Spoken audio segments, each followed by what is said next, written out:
Lamentations 3:22 to 23. Because of the Lord's great love, we are not consumed, for His compassions never fail. They are new every morning. Itulog muna yan, or sleep on it first. Bukas na ulit, problemahin ang mga problema, isipin ang mga dapat isipin. Salamat Panginoon dahil merong tulog na ibinibigay kayo sa amin, may pahinga, at merong pananariwa na aming lakas ng aming isip at karunungan. Sa sandaling ito, pakatahimikin niyo po ang aming loob, O Diyos. Payapain niyo po kami, paginawahin ang aming pakiramdam, at turuan niyo kami magtuon ng pansin sa special na message niyo para sa amin, sa bawat isa. Nang may baunin kami sa buhay na karunungan na ngayon ay ibibigay niyo sa amin. Lead us, teach us, be the preacher. We seek you, Father, in the name of your Son, Jesus our Lord, our Savior and our friend. Itulog muna yan. Merong isang taong sa tulog natuto ng dapat matutunan. Matthew 1:18. This is how the birth of Jesus of the Messiah came about. His mother Mary was pledged to be married to Joseph, but before they came together, she was found to be pregnant through the Holy Spirit. Alam natin lahat itong Christmas story na to, na si Maria ay nakatakdang ikasal kay Joseph, but before the wedding or the marriage was consummated, before they became physically one in the marriage bed, Mary became pregnant. And it was from the Holy Spirit that she became pregnant with Jesus. So, Joseph got to know about it, and nobody else knew about it. It was a big problem both for Mary and for Joseph. Matthew 1:19. Subalit dahil isang matuwid na tao si Jose na kanyang mapapangasawa at ayaw niyang malagay sa kahihiyan si Maria, binalak niyang hiwalayan, and the English versions use the word divorce. Binalak niyang hiwalayan si Maria ng palihim. So Joseph made a formula decision. Ano yun? Yung dati ng templado, nandun na, iinumin mo na lang, ipapahid mo na lang, gagamitin mo na lang. Ang formula decision ng mga lalaki noon, pagka ang yung papangasawa ay biglang nagdadalang tao na hindi ikaw ang ama, hiwalay, itapon, itakwil, and in this case it was a divorce, because when they were betrothed, 1 year before marriage, may betrothal period, you're already considered married for all intents and purposes, except that you do not join together in the bed of marriage until 1 year passes. At bakit may ganon? Kasi gustong tiyakin ng mga angka ng lalaki na ang babaeng napapangasawa ng kanilang kamag-anak na lalaki ay walang dalang anak ng iba sa kanya. Kaya isang taon after the betrothal, binabantayan yung babae na yon. Halos ay hindi siya bitawan ng tingin. At pag isang taon ang lumipas na hindi naman pala siya buntis, tuloy ang consummation of the marriage. And it was during that very crucial betrothal period, observation period, na biglang nagdadalang tao pala si Maria. So, Joseph makes a formula decision. Hindi na itutuloy ang kasalan, i-divorce na kita. Kasi para na rin silang kasal. It was preset by tradition, by popular mentality. And many people think in a way that is set by tradition, by popular mentality. Hindi na sila nag-iisip, automatic na formula na ang iisipin nila. Ibinigay na ng kaugalian, ng tradisyon, ng president, ibinigay na ng mga nakaraang naging pasya ng mga naunang taong kinailangan gumawa ng ganong pasya. So, formula yun. At ang formula, divorce. Walang kasalan na matutuloy. Matthew 1:20. Ngunit, habang pinag-iisipan ito ni Jose, nagpakita sa kanya sa panaginip ang isang anghel ng Panginoon. Sinabi nito sa kanya, Jose, huwag kang matakot na pakasalan si Maria, sapagkat ang sanggol na dinadala niya ay mula sa Espiritu Santo. Well, what can we say about the previous action of Joseph? He acted normally and rashly. Nagmamadali, pero normal by the standards of the time. Now, God tells him to backtrack. Bawiin mo ang sinabi mo na wala ng kasalan, umatras ka, mag-U-turn ka, dahil galing sa Diyos ang sanggol na nasa kanyang sinapupunan.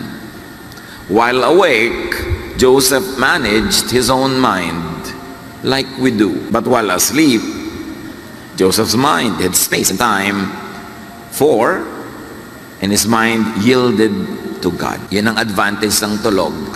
Wala kang complete control of your faculties, of your mind, of your thoughts. Doon nagkakaroon ng space ang Diyos. Kaya mahalaga ang tulog. Pag sobra kang laging kulang maging sa tulog, wala na ring space ang Diyos na pumasok sa isip mo. Kung habang gising ka, ay wala naman siya at yung utak mo lang ang umaandar, formula decisions, formula thoughts, usual values ang umaandar, walang space ang divine intervention. But while asleep, rested, peaceful, not in control of his mind, Joseph receives instruction and guidance from the Lord through an angel. May mga magagandang nagaganap pag ang tao ay bumibitaw sa pagkontrol sa sarili niya ang utak. Although pwedeng si Satanas naman ang makialam, kaya double-edged yan. Kaya mahalagang suriin anong nangyari sa panaginip nitong si Jose. Kaya kung meron tayong mahalagang isipin, itulog muna yan. Huwag agad-agad formula decision. Huwag agad-agad gagawa ng hakbang na formula na, gano'n na ang ginawa ng lahat na nauna, automatic na. Kasi maraming bagay na hindi dapat automatic ang desisyon. Dapat pag-isipang mabuti at iba ang hakbang na tatahakin mo kaysa sa mga nauna na. Katulad itong kay Joseph, masyadong unique yung case niya. Sabi ng kanyang kasintahan, pregnant ako. Diba? Eh alam naman ni Joseph na walang pinagaganap sa kanila. Sabi niya, huwag kang mag-alala, from the Holy Spirit to. Siyempre sabi ni Joseph, Holy Spirit yun mo, lelang mo. Kayo mga yun naniniwala. Kakaiba, unique. Kaya kailangan din ng kakaibang pag-iisip. At sa buhay natin, maraming kakaibang nangyayari. Pero kung hindi mo makilalang kakaiba yon at karaniwan na approach at sagot at action lang ang gagawin mo, mawawala yung kanyang pagiging special. Magiging very ordinary. Matthew 1:22-24. Nangyari nga ang lahat ng ito upang matupad ang sinabi ng Panginoon sa pamamagitan ng propeta. Maglilihi ang isang birhen at magsisilang ng isang sanggol na lalaki. So, mapanaginipan man ni Joseph na sinabing totoo sa Holy Spirit ang dinadala ni Mary, meron siyang pwedeng basihan na alam niya kahit gising siya. Yung sinabi ng propeta na alam naman ng lahat ng mga Israelita. So pag sa panaginip mo ay nakakita ka ng isang guidance na masyadong kakaiba, tapos wala naman siyang reference, wala naman siyang suporta sa alam mo paggising ka, sa common knowledge, magduda ka rin doon. Ito, kakaiba yung ibinigay sa kanyang payo, kakaiba ang desisyong gagawin niya, pero hindi naman totally different and new, kasi meron ng matandang verse na pwedeng pagbasihan na ay oo nga pala, mangyayari ito at hindi ko lang inaasahan na kay Maria at sa buhay ko mangyayari, pero may dati nang sinabing mangyayari ito. So pagka meron tayong napanaginipan na sobrang weird at wala namang reference sa tunay na buhay, walang reference sa biology, sa history, sa sociology, magduda ka rin kung reliable nga ba yung panaginip mo or not. Hindi naman lahat ng panaginip galing sa Diyos. Pero ito, may reference na pwedeng pagbatayan na maniniwala ako sa sinabi ng panaginip ko kasi may verse naman na paggising ako, alam ko na nandun yun. Meron talagang babaeng maglilihi at magsisilang ng isang sanggol galing sa Diyos. Nang magising si Jose, sinunod niya ang utos ng anghel ng Panginoon at pinakasalan niya si Maria. This revelation and guidance is supported by a known verse, as we have said, Isaiah 7:14. Therefore the Lord himself will give you a sign. The virgin will conceive and give birth to a son. So, sabihin naman ng panaginip kay Joseph na totoo yun, maniwala ka, galing yan sa Holy Spirit. Sabi niya, ay, nung magising siya, oo nga, may Isaiah 7:14 naman na kahit gising ako, hindi ito panaginip. It's a fact. So yung desisyon, base sa panaginip, may pwedeng kapitan na karunungan na base sa pagiging gising at mulat. So, ang lesson dito mga kapatid, huwag ding maniwala sa bawat panaginip na lang. Validate dreams and thoughts and ideas, advice, etc., with Scripture, with established knowledge. Kasi pwede may mapanaginipan ka na guni-guni mo lang pala o di ka lang naligo. Kung marami ka lang alalahanin, sumingit sa utak mo habang ikaw ay natutulog.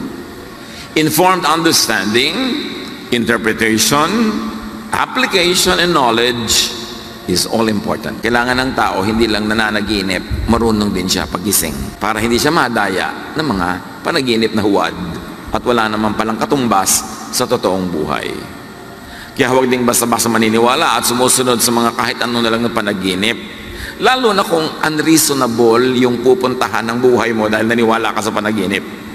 Halimbawa na panaginipan mong sunugin mo ang iyong biyanan. So, wow, panaginip ito. Si Joseph ka, nanaginip chance ko na. Pero, mayroon bang ganon? May alam ba tayo na verse na nagsasabing gawin mo ngayon? May alam ba tayo sa common knowledge na pwede mong pagbatayan na tama yung panaginip mo? So magdududa ka rin sa panaginip mo kung masyadong weird. Hosea 4:6, my people are destroyed from lack of knowledge. Nalipo ang aking bayan dahil sa kamangmangan. Sabi ni Hosea. Kaya hindi ka lang dapat nananalig, hindi ka dapat mangmang. Dapat nananalig ka na informed. That you know, that you're aware, better, co-educated, experienced. Hindi lang pananalig. Kasi ang pananalig naman wala kang mapanghawakan na basihan sa aktual na buhay, kaya pwedeng yung pinapanaligan mo ay mali. Pwedeng mali. So validate ideas with outward events. Kailangan hindi lang meron akong ganong vision, meron akong ganong panaginip. Nakikita mo rin sa aktual na buhay na may mga bumubukas na pinto para puntahan mo, may mga sumasara para hindi mo pasukin. Katulad ng ano bang outward event sa buhay nitong si Joseph na maaari siyang maniwala doon sa panaginip na hindi nga nagtaksil si Mary. Well, actual events. Nakita na ba niya si Mary? Halimbawa na nakikipag-flirt with other men? Wala namang ganong record. And apparently, by her character, no. Meron ba siyang pruweba kahit konti? Lalaki nagsabi sa kanya, no, alam mo, may nangyari na sa amin yung girlfriend mo. Wala namang ganong event. Wala naman siyang makikitang outward event para bigyan ng patunay yung kanyang pagdududa. So dapat tayo, hindi lang sa panaginip umaasa, tinitingnan mo rin yung actual practical events that happen.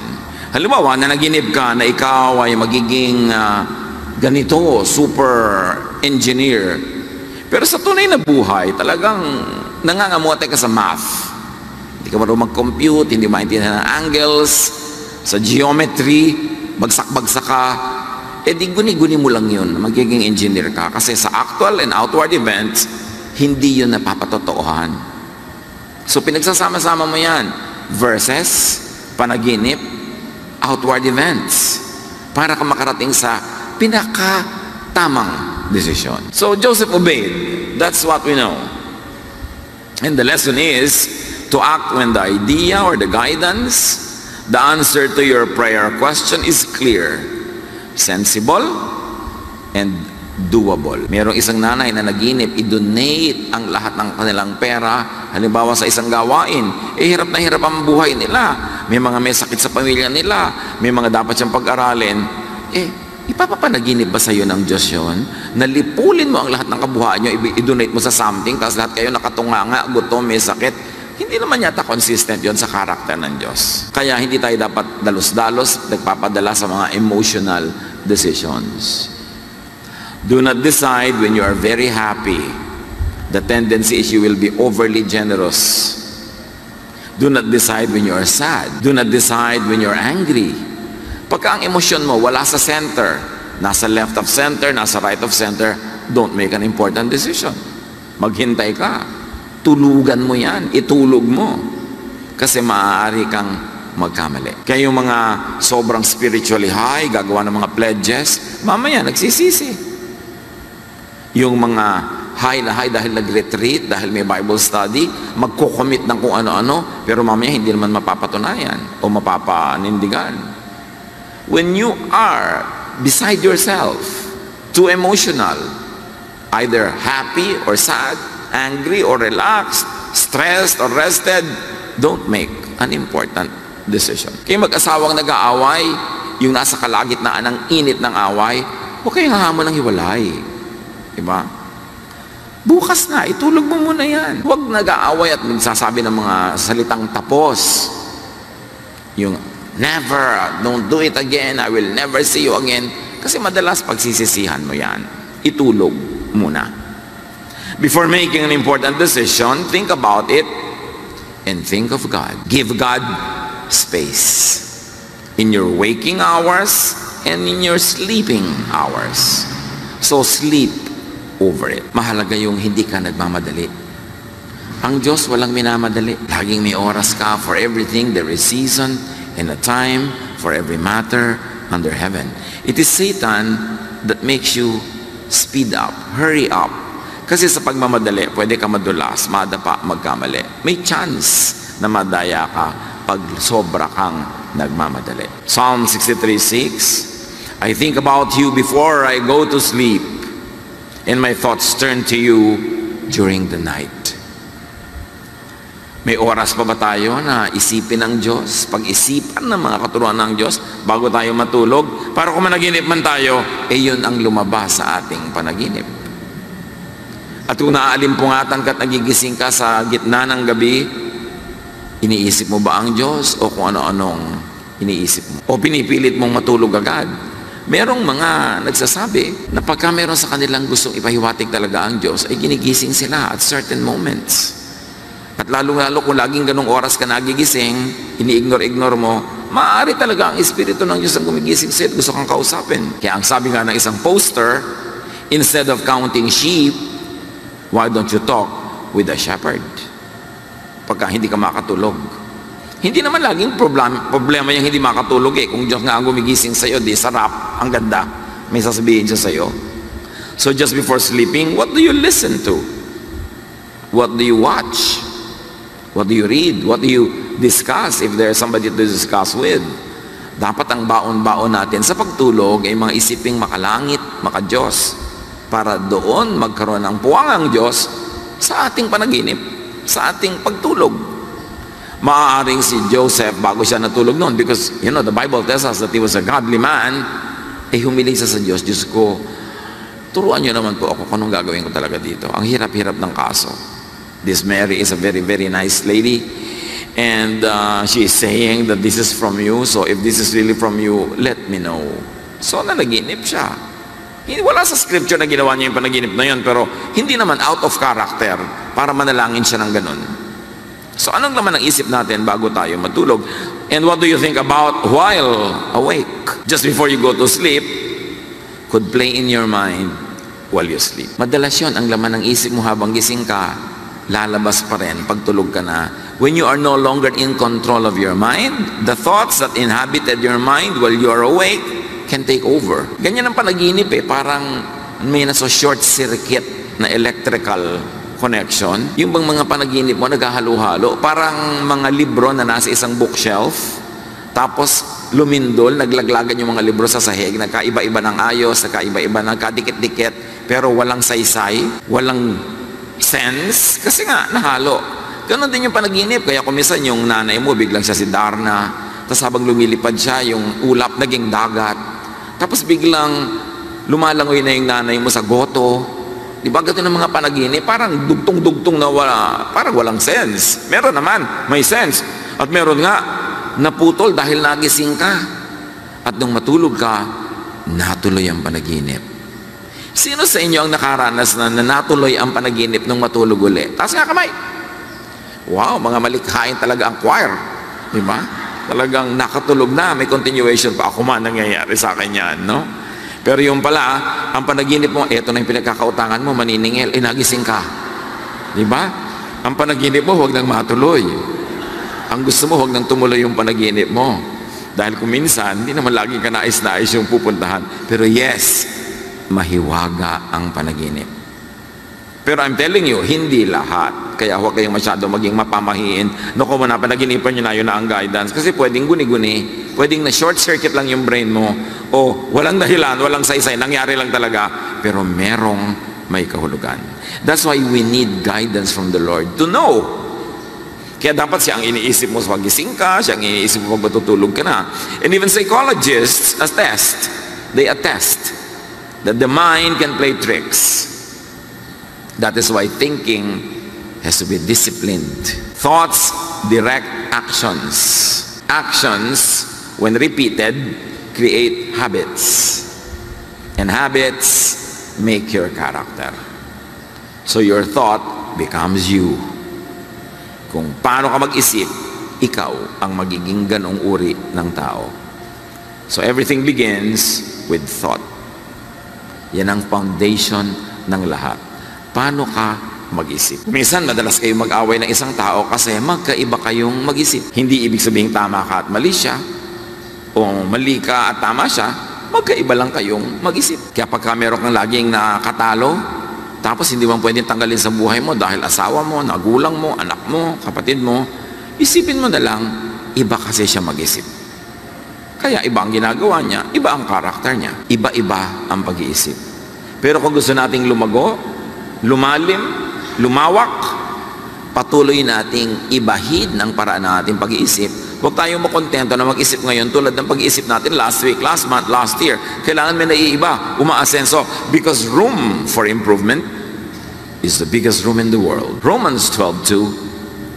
Do not conform to the pattern of this world, but be transformed by the renewing of your mind.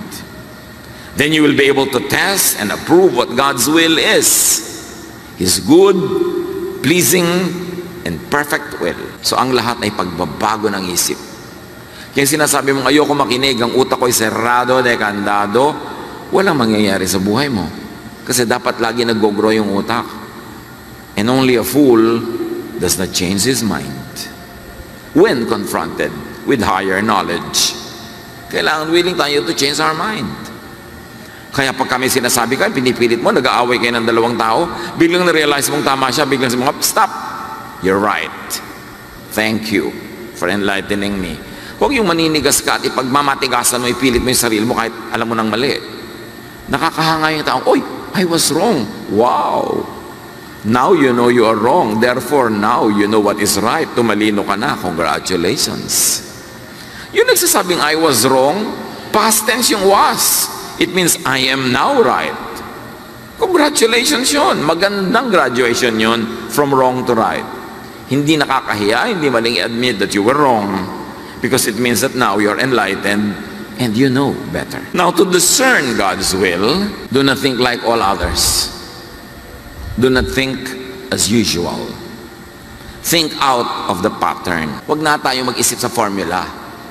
Huwag natin isipin yung anong ginawa nila before, anong inisip na gano'n. Mag-isip ka ng iba. Lalo't kakaiba ang sitwasyon. What you think about while awake could also emerge as random and meaningless dreams. So hindi lahat ng dreams sineseryoso at pinapatulan. Dreams could be shaped, affected by your fears, or hopes, or wishes that become illusions. So beware of your passions, because your passions can come out as dreams. And you might think it is from God, samantalang meron namang passions na misguided. You will notice that intensely religious people dream a lot. Not necessarily because God speaks to them. They are just intensely involved in their thoughts. Yung mga sobrang deboto, sobrang relihiyoso, sobrang saradong-sarado ang iniisip, focus na focus, tuon na tuon, madalas yan managinip. Hindi nyo kailangan laging paniwalaan ang panaginip ng mga relihiyoso. Very often, it is because their waking moments are filled with obsessive thoughts. They always see visions. They always hear voices. You don't need to always believe. Lalo yung mga deboto sa kanilang pananalig, devoid of objectivity, devoid of intelligent thinking, preset na ang kanilang mga decisions at mga beliefs. You don't always need to believe at once. Some intensely religious persons could actually be psychiatric cases. Many intensely religious people see psychiatrists. It's a fact. Kasi nga, masyadong imbalance ang paraan ng pag-iisip nila. Sold na sold sila. Kaya kung may mga reliyosong tao na walang iniisip kung the end of the world, nakikita niya nga sa mami na kinakain niya ang mga ulap na nakakawi at dumadaan si Jesus. Mami yan ah! Ano naging ulap? Kasi lagi yan na naman ang utak mo. Yung mga sobrang lagi nag-iisip tungkol kay Satanas, pati ang mga nakabudbud na mga latik sa ibabaw ng bibingka, mukha ni Satanas ang nakikita nila. Pag may mga taong laging nakikita ang Diyos, lagi nakikita si Satanas, lagi nakikita ang impyerno o langit, medyo magduda kayo. So mo sister, nainom mo ba ang gamot mo kanina? May imbalance ka na naman ha, nakakakita ka na naman ng diablo sa kisame. Kaya lagi ang bunga na sa kanila, fear. Kung galing ba yan sa Diyos, fear? Ang sabi lagi ni Jesus, fear not. Diba? So yung takot, nananakot din. Napakaraming ganon. Kaya anong sabi ni Nora Honor? 1, 2, 3. Kita nyo, alam nyo yan. Walang himala! Kasi nakita niya ang katotohanan na yung mga ignorante sa probinsya nila, lungkot na lungkot siya sa pelikula. Lugi kayo kung di nyo napanood ha. Dahil marami siyang guilt, may mga nangyari sa buhay niyang lihim. Sabi bigla nung kanyang cheerleader, iniluluha niya ang kasalanan ng daigdig. Luhura ng mga tao. Alam niyo, napakaling daling linlangin ng mga mananampalataya. Kaya dapat nag-iisip ka, hindi ka lang bilib ng bilib. Katulad ni Joseph, hindi lang naniwala sa panaginip. May verse naman sinabing mangyayari ngayon, may pwedeng hawakan yung kanyang paniniwala. So beware of religious obsession. Lalo ko ang laging napapanaginipan ni sister, ibibigay mo sa kanya ang yung 13th month pay. Kasi mo, sister, you are a false prophet. Nakabudget na ang 13th month pay ko. At saka kung ibibigay ko yan, dahil sabi ng Diyos, dapat sa akin sinabi, hindi sa'yo. 13th month pay ko to, sa'yo sinabi ng Diyos na ibibigay ko, guni-guni mo yan. Dapat ako ang kausapin ng Diyos tungkol dyan. Beware of religious imbalance and extremism. Beware of the misuse of dreams and visions. Ang daming faith. Ecclesiastes 7:18, whoever fears God will avoid all extremes. Dapat walang extreme. Kahit extreme na pagbibigay, yung namamatay na yung mga anak mo sa gutom, ibibigay mo pa sa charity, extreme na yan. Wala na yung sense. Dapat may balance ka. Your reason should prevail. At yung ganitong mga extremist, yung ganitong mga fatalistic, yan ang napakadaling i-manipulate at utuin. At pinagsasamantalahan niya ng maraming religious leaderships. Kaya kailangan nag-iingat tayo. Inuuto na ba ako nito? Pinagsasamantalahan na ba ako? Hinuutotan na ba ako nitong propeta? Kasi maraming ganon. Lalo kung mahilig kang managinip. Now, how to make a very important decision? Unless with life or death urgency, sleep on it first. Mag-i-invest ka. Lifelong savings. Sleep on it first. Huwag kang magpadala sa masasanang mga tatamis sa pananalita ng pinsan mo o hipag mo o kapitbahay mo. Tapos mag-i-invest ka na. Sleep on it first. Huwag kayong magpadala sa mga nangbubudol-budol. Diba? Marami nagkiklaim na budol-budol ako. Bakit ko nga ba na nag-withdraw ako sa bangko, binigay ko yung pera ko? Sabi nila, pag kami nakikipag-usap sa'yo, lalo hindi mo kilala, yung stranger, laging ang sagot mo, no. Para hindi ka mabudol-budol. Kasi pag nag-yes ka, sasakay na yung thought mo sa thought niya, maaakay na niya. Halimbawa, babae ka ba? Oo. Nakikita-kita ba babae ka? Di ba? Hindi umuo ka. Nagugutom ka ba? Oo. Ang apo mo nasa abroad? Oo. Diba? Meron ka bang savings? Oo. Yun daw ang simula ng budol-budol, yung payag ka ng payag, yes ka ng yes. Kasi nadadala yung brain mo. So, tama mo, babae ka ba? Hindi. Diba? Gabi ako. Diba? Yung, nagugutom ka ba? Hindi. Gusto mo bang mag-usap tayo? Hindi. Hindi ka mabudol-budol pag tanggi ka ng tanggi. Sa outsider, yung hindi mo kilala. Baka naman sabi ng nanay mo, anak, magsaing ka na. Hindi. Nanay, binubudol-budol niya ako. Kailangan, pinipili mo rin yung hihindihan. Importante yun, yung hindi ka yes ng yes. What's important when you have to make a decision? Let some time pass. Yun lang thoughts mo pag 2 a.m., iba na pag 6 a.m. na eh. Yung nga matatakot din eh, pag nagising ng 2 a.m. natatakot. Pero pag 6 a.m. na may liwanag na sa labas, hindi na natatakot. Naiiba yung isip. Iba-ibang oras. So huwag ka magdedesisyon pag gutom, pag sobrang saya, nalulungkot. Let time pass. And listen for God's voice. Though there are many voices. Dapat nadidinig mo. Sabi ni Jesus, my sheep hear my voice. Kahit maraming voices of other shepherds, My sheep hear my voice. So be sensitive and discerning. God says, take your time. Satan says, hurry. Kasi sa pagmamadali, pwede kang magkamali. Open up to divine guidance that could come when you are not trying to control everything, when you are not playing God. And that happens when you are not in control of your faculties, when you are asleep. Rest and sleep. Eat and drink when stressed and troubled. Pag stressed ka, iba ang body chemistry. Ibang klaseng decisions ang gagawin ng iyong brain. Pag hungry, pag puyat, pag uhaw. So rest, drink, sleep. Tulad ng ipinagawa niyang anghel kay Elijah. Elijah was so stressed, so tired, so hungry, so thirsty, he wanted to die.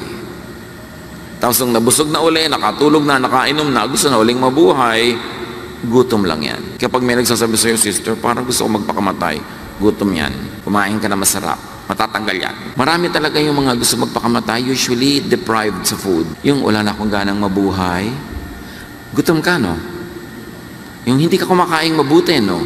Diet ka siguro ng diet, kaya gusto mong mamatay. Kasi walang taong ang tiyan ay puno at masarap ang kinain na gustong mamatay. Kaya siguro wala ka makikita nagpakamatay na nung buksan yung tiyan, puno ang laman. Kagutom. Kasi iba talaga ng utak yung gutom.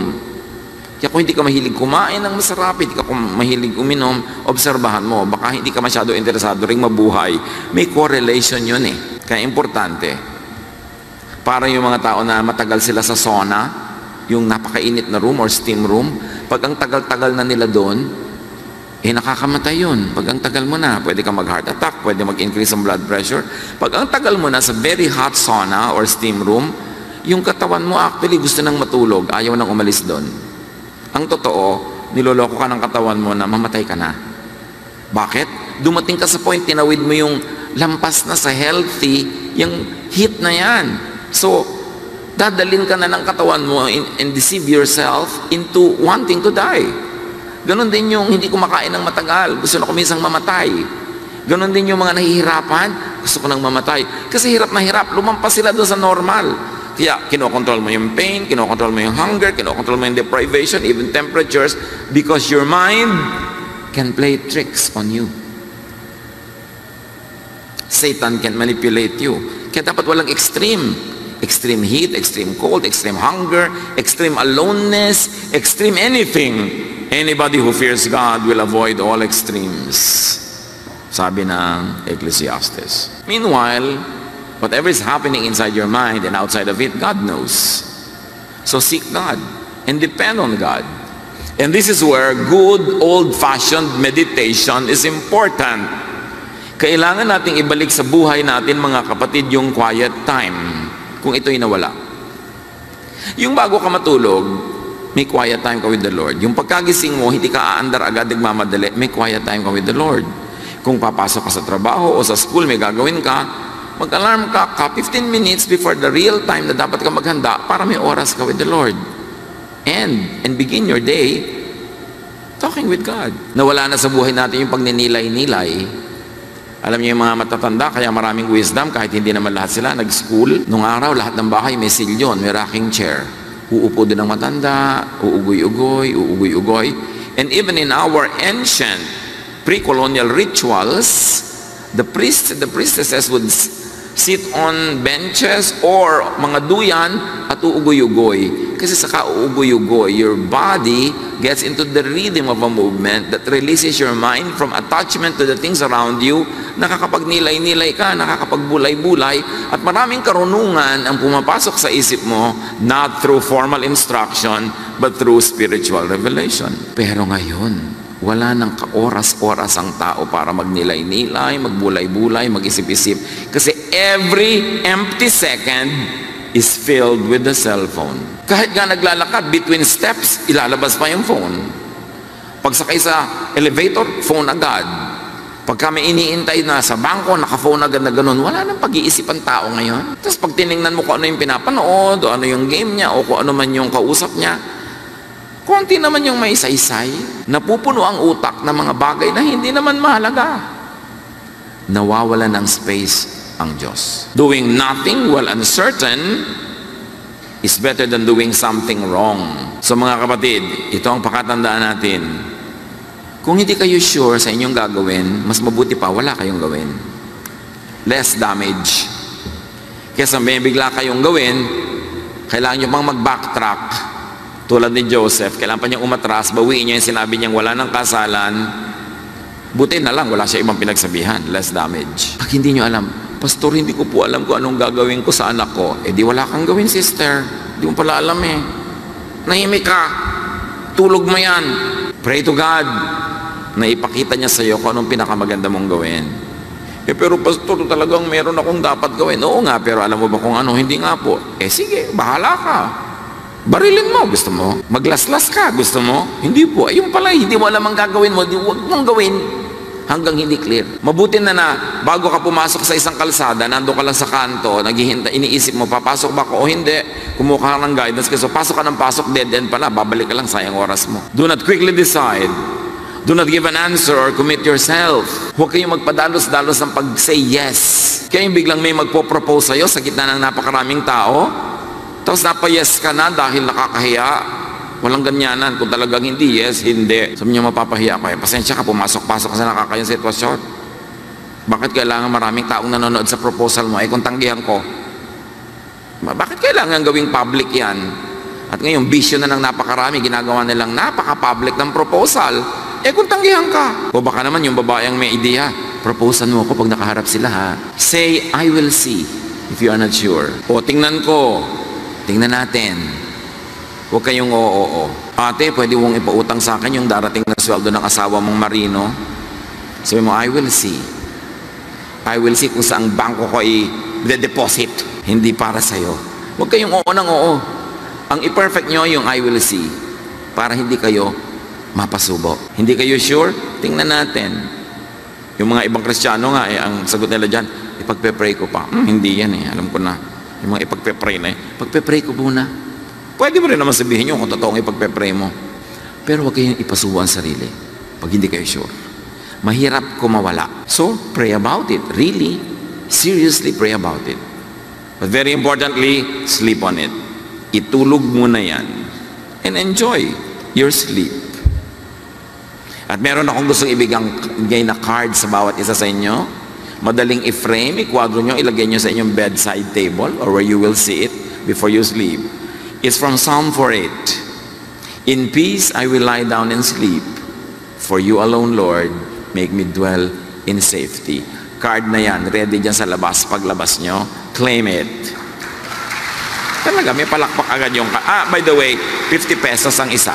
No, libre yan. Gusto ko nakikita nyo lagi bago matulog that the Lord is there with you. Huwag kayong natatakot na matutulog kayo na parang wala kayong control because the Lord is in control and the Lord loves you. Ano man ang pinoproblema nyo, itulog nyo muna yan. Ano man ang pasya, itulog nyo. Unless it is life-threatening, urgent, and a decision must be made, God gives you time. Lord, teach us na huwag kami maging padalos-dalos sa buhay. Mag-isip, magbulay-bulay, manalangin, at pag hindi pa rin malinaw, mag-research, magtanong, humingi ng payo sa mga matitinong tao, at matulog, magpahinga, para may puwang kayo na makipag-usap sa amin. Pagbulay-bulayan mga kapatid, ang kahulugan ng mga ito, at i-apply sa buhay para guminhawa, sumaya, at maglinaw, maliwanag ang ating daan. Lord, finish this message for your people. Make it personal. Give this message in individual ways to each one of us. Be with the Lord in silent reflection.